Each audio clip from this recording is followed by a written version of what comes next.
Welcome to this Meet the Author session. Ian, to my right, who I'll introduce, has written Screwed, Britain's Prison Crisis and How to Escape It. And Ian will give a 10-minute introduction to which other speakers will respond, and then we'll have a certain amount of audience discussion. Ian Acheson is Senior Advisor, Counter Extremism Project, Visiting Professor, School of Law, Policing and Forensic at the University of Staffordshire, and most important for our purposes, author of Screwed, Britain's Prison Crisis and How to Escape It. And then we have Faith Spear, FRSA, who's lead author, the Criminal Justice blog, prison reform advocate, criminal justice system commentator, and a criminologist. Faith will respond first.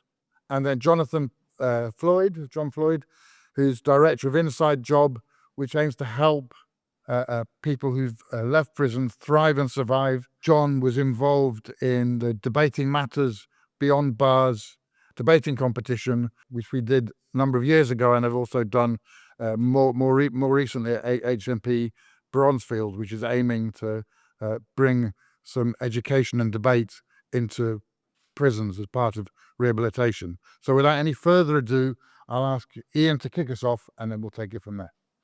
Thanks very much, Jeff. Hi, everybody. Thanks for showing up. Why did I do what I did? About 2016, which is the height of the collapse of the prison service after austerity.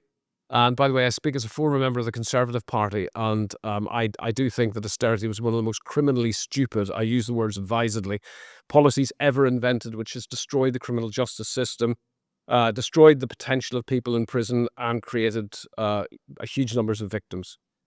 It's dumb, and 2016 was the kind of height of it. And I read in the papers about a riot at Earlstoke Prison.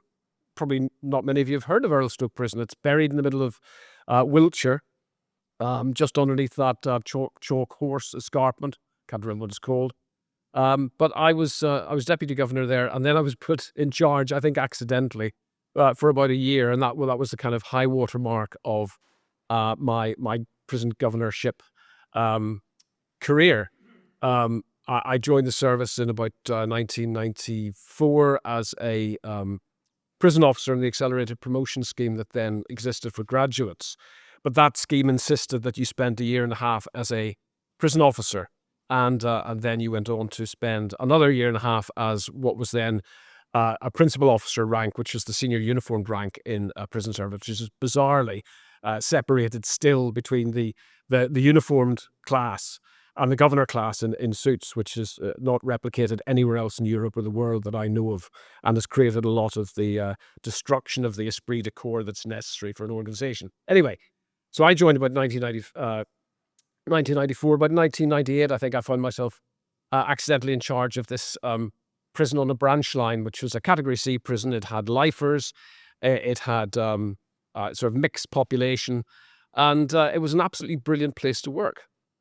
Which is why in 2016, when I heard that it descended into total anarchy and a riot, which happened on a day when 15 uniformed members of staff were looking after 500 frustrated prisoners boiling with rage, banged up for 23 hours stay in their cells because there simply weren't enough staff to look after them or to maintain any semblance of control. I thought to myself, what the hell is going on here? So I wrote a book about it. And I'm not actually going to bang on too much about the book. I'm sure my colleagues here to the right will want to talk about that. I just want to end by saying a couple of things. First of all, I'm still optimistic that our decayed and decrepit and violent feral prison system can be salvaged. It will take something to be done about overcrowding. That's absolutely true. And unfortunately, the Labour government were gifted a hospital pass by the outgoing administration and letting go a whole load of people. It's going to happen next week again. 1,000, 1,500 people are going to be released as part of this emergency mass release tranche, SDS 40 as it's called, where people are released at 40% of their sentence, not because a judge has said that's just or a just desert for the crimes and harm that's been committed, but because of logistics. That's undeniably part of the problem. It is not all of the problem. And very few people are talking about the cultural decay that has contributed to the absolute disaster of our prison system.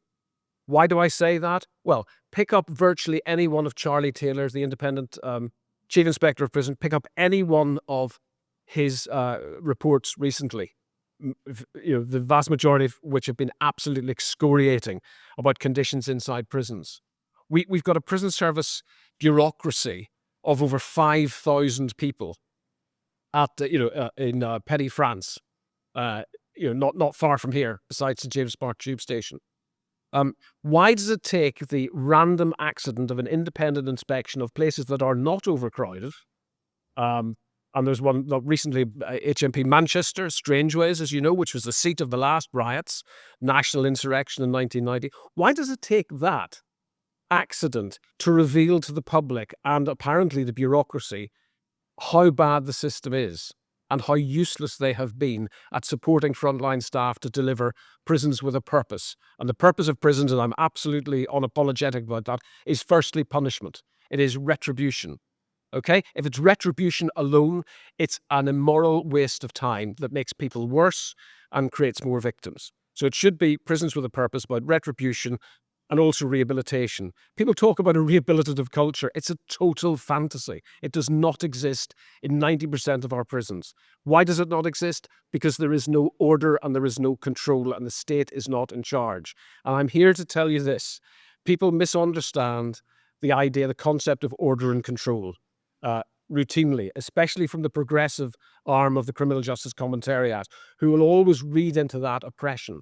If you have terrified staff who are not in charge, okay, nothing else hopeful can happen. That is foundational. Safety, order, control, discipline, predictability to everything else good that can happen. When I was in charge of security at Wandsworth Prison, just to finish this point, and that was back in the mid-1990s, we were the biggest gang in the prison, the people that wore the uniforms. We were totally in charge. Was it a utopian place? Absolutely not. And there were problems of racism, there were problems of corruption, racism in staff I'm talking about, just to be clear. But we were in charge, so we were able to do things that would give the Daily Mail's leader writers a fit if we were doing them today. Because we were able to, for example, have the Pimlico Opera Company going into to Wandsworth to do operas. We were able to, when I was in Dartmoor, okay, get this, in 1999, 2000, we were able to allow a film crew to come into an operational Category B prison and film the escape of two people over the wall at night. It was for a film called Prison Break, which starred James Nesbitt and Timothy Spall. Can you conceive of what the press would do if that was repeated now? We did it with, I'd say, a bit of gulping, but we did it because we were in charge. And because we were in charge, we were able to do hopeful things and take risks, controlled risks, to help people rehabilitate. That film crew, we said, yeah, we'll do that, but you need to talk to our guys about careers in film. You know, what's a best boy? What's a grip? How do you get into this business? All that kind of stuff. So I'm optimistic, even though the book is called Screwed, because the strapline underneath is Britain's prison crisis and how to escape it. We can, if we have resources, we have leadership, we have will, and fundamentally we have a transformation of the corporate centre of the prison service, which has failed just as much as overcrowding has to deliver justice and prisons with a purpose. Thank you.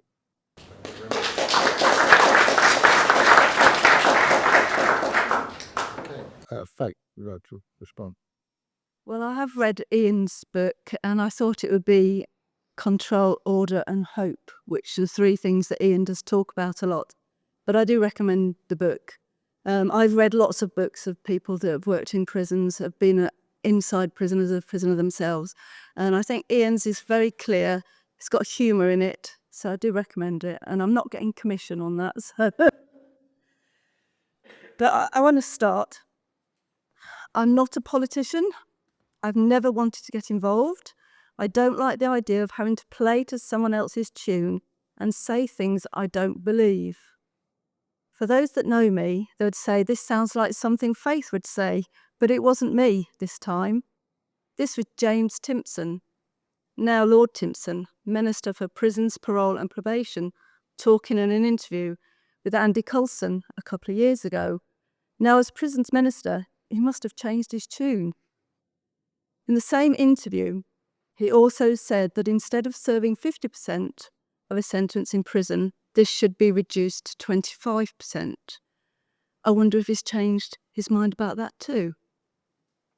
But one thing I have said repeatedly is that we have to stop this madness of believing that we can change people and their behaviour by banging them up in warehouse conditions with little to do, not enough to eat, and sanitation from a previous century.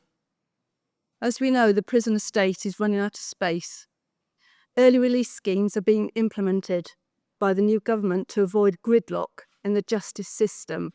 And next week, another, 1,000 or so will be released early.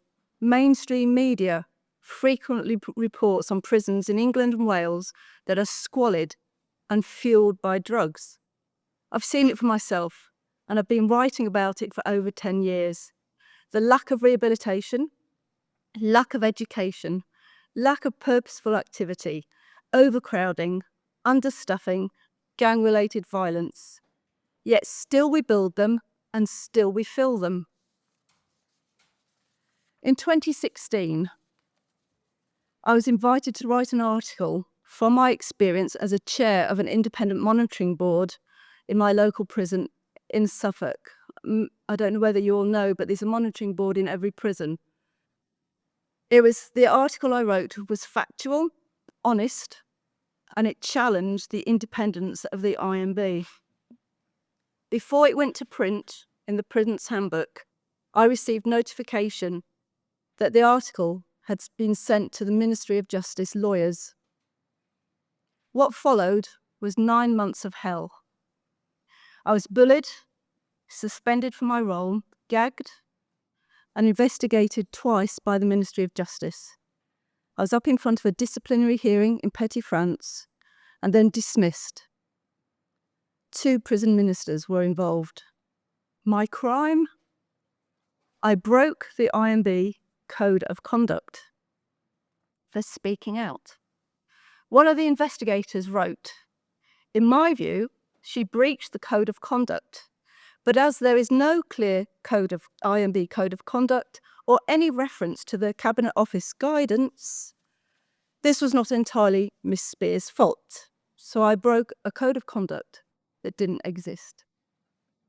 Even the president of the IMB wanted to rewrite the Constitution template to close a loophole to dissuade others in the IMB to speak out about what was really happening in the prisons. And it's not the last bastion of chauvinism I have come across. The Chief Inspector of Prisons, Charlie Taylor, is saying the same things today as I said then. He's paid to say these things. I was dismissed for saying these things. But I've noticed that people harp on about the prisons in Scandinavia. Halden and Bastøy in Norway seem to be the best known, but few seem to know that a prison in England had visitors from Scandinavia looking at their regimes with a view to model some of their best practices. It was called Blantyre House. And in Norway, a resettlement prison was set up based on the principles and methods used at Blantyre. So how was that recognised here? Instead of promoting the good practice, the then Director General of the Prison Service authorised squads of officers, approximately 80, and dogs, led by the Governor of Swaleside Prison, to raid Blantyre House. They trashed it. All prisoners were tested for drugs, yet not a single test proved positive. The whole episode ruined a lot of trust built up between prisoners and staff. The Governor of Blantyre House was unaware of what was about to happen because he was removed hours before. But it was a prison that exceeded all their key performance targets and had the lowest rate of drug abuse of any prison in the UK. So even when something works, they still trash it. So when we read the Ministry of Justice mission statement, the Ministry of Justice is a major government department. At the heart of the justice system, we work to protect and advance the principles of justice. Our vision is to deliver a world-class justice system that works for everyone in society. I just don't believe it, and neither should you.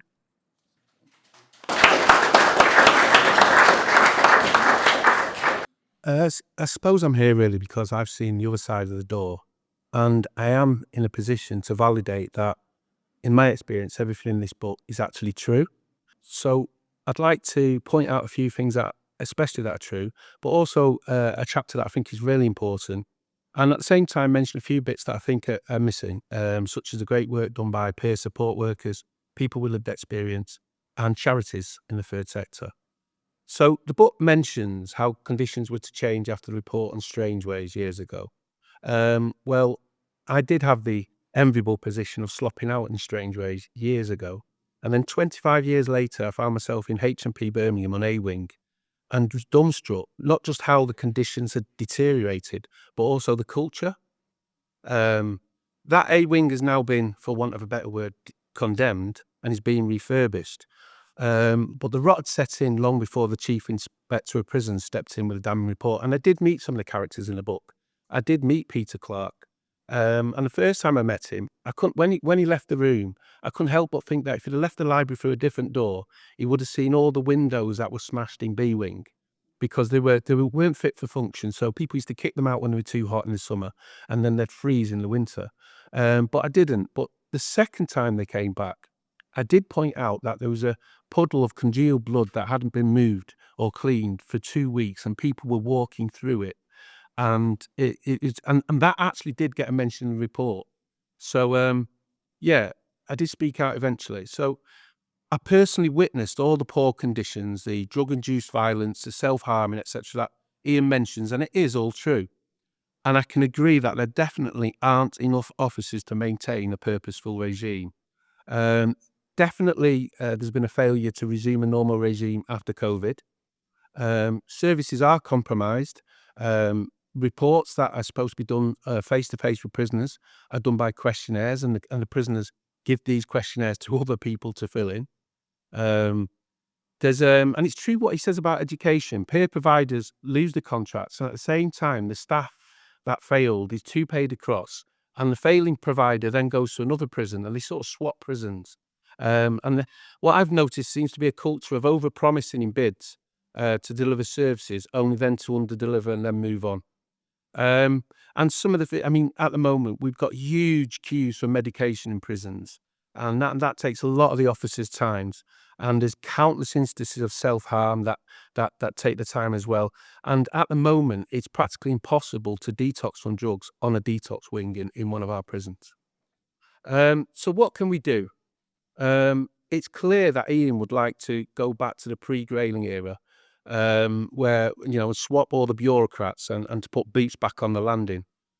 But we've lost all the experience that those officers had. We've lost it. It'll never come back. We've also recently cancelled the Unlocked scheme, which was where we encourage postgraduates to come into the service. It's been cancelled. So we're losing both types of experience and the wealth of education. And there is a disconnect between the older officers and the younger officers, which means that younger officers often form friendships with the people that are under their care and therefore open to manipulation. So there is a bit of a crazy situation. But I do want to move on to mention peer support and lived experience, as I say. But first of all, I want to mention the chapter and end to ending it all.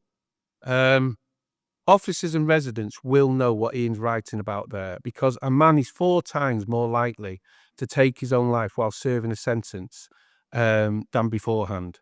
But what is little known, that the Samaritans have found out that somebody is 6 times more likely to commit suicide after they've finished a sentence.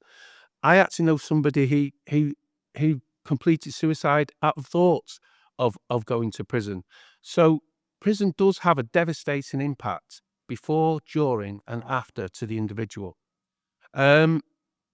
So what do we do? Well, me personally, I see a lot of great work being done by people with peer support. Now, some people, I mentioned this recently, and a clinician jumped up and said she spends half her life unpicking the work that peer support do.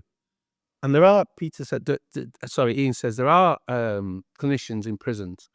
But if it's 2 a.m. on a Saturday morning, these clinicians hardly ever go to the landings, and you have to book an appointment weeks, maybe months in advance to see these. And the mental health crisis is out of control in these prisons. So if it's 2 a.m. on a Saturday night, who is going to help that person in crisis? You do need to invest in peer support, and that means empowering people that are serving sentences to help out in their own community. The government is about to do a 5-year plan for mental health. I suggest that they think about training some of the people that are serving sentences, and then they can help people when they come out of prison as well. 1 minute, John. Oh, sorry. So I haven't even mentioned the charity sector. Austerity is creeping back in.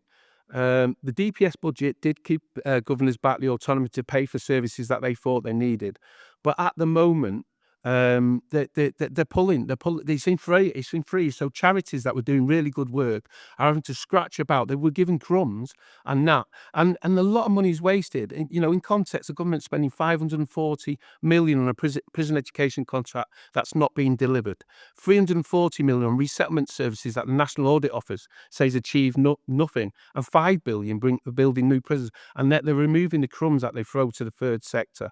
The third sector does work. Ian mentions a charity, Tempus Novus, that helps people get into employment. I myself work for one, Beating Time.